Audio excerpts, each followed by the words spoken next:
Salut, c'est encore moi. Alors j'ai décidé de vous faire une deuxième vidéo sur 6 nouveaux fruits de démon que j'aimerais bien voir être dans le manga, mais je vous préviens à nouveau, ces fruits du démon sont des fruits du démon alliés, donc des fruits que j'ai imaginés pour des alliés.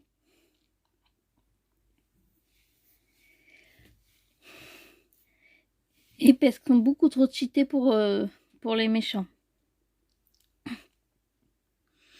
Alors, fruit numéro 6, le fruit des cartes. Alors ça, c'est un mélange des anges du pouvoir d'Okinax Inks avec ses cartes de... Comment ça s'appelle déjà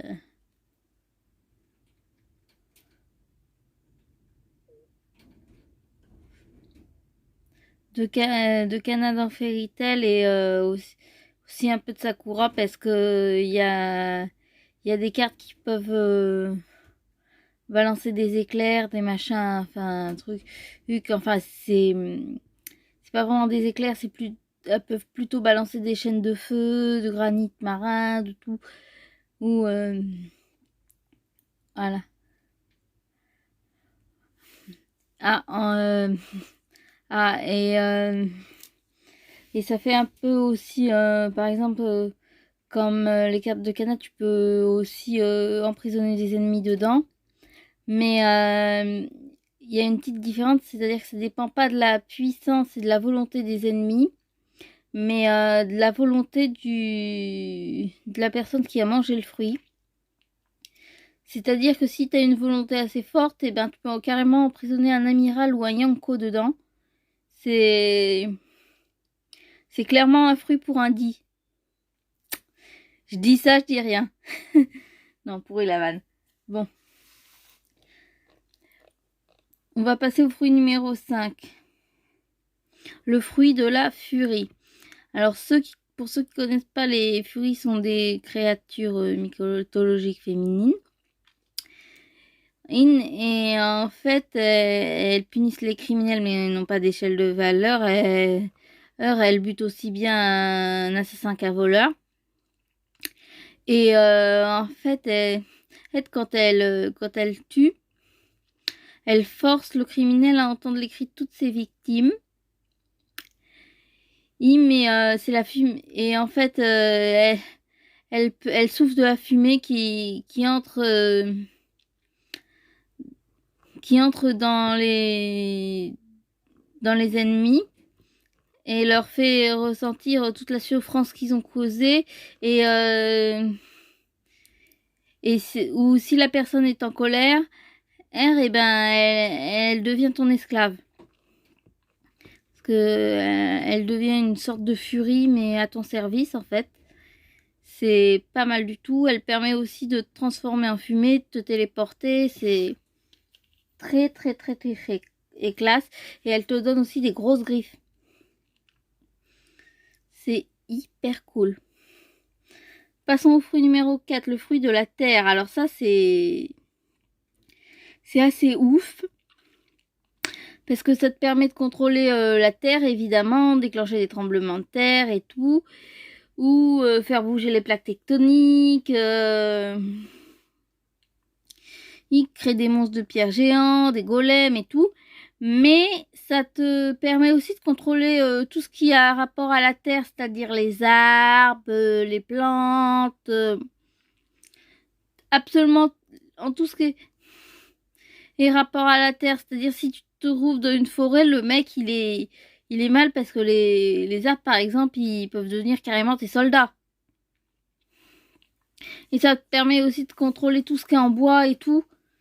Ou genre tu peux prendre le contrôle du bateau de n'importe qui. Et genre le mec il t'attaque, paf, paf, par contre tu touches le bateau ou simplement tu l'abordes et il est à toi.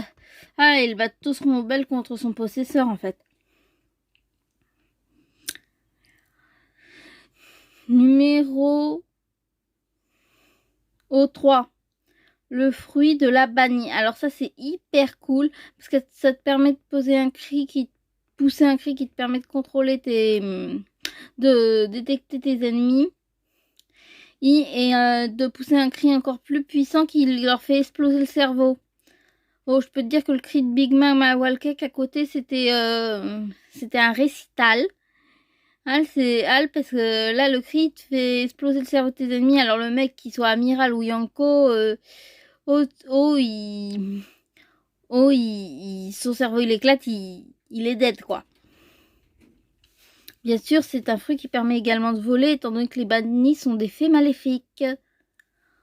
Alors ensuite, on a quoi? Le fruit des catastrophes naturelles. Alors ça, c'est le niveau au-dessus du fruit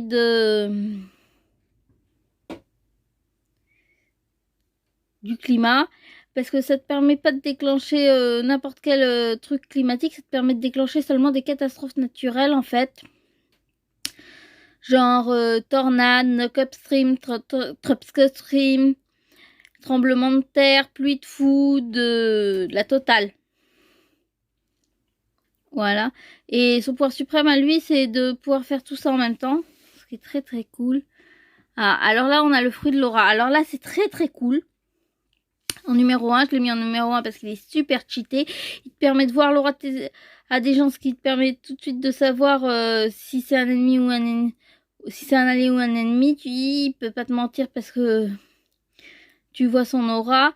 Mais tu peux aussi l'étrangler avec, c'est-à-dire il suffit, t'as pas besoin d'être là, même si il suffit que tu le vois, tu te concentres sur son aura et il se fait étrangler par son aura. Alors ça marche encore mieux sur les êtres puissants tels que les amiraux ou les Yonko parce que plus l'aura est puissante, plus vite le mec meurt.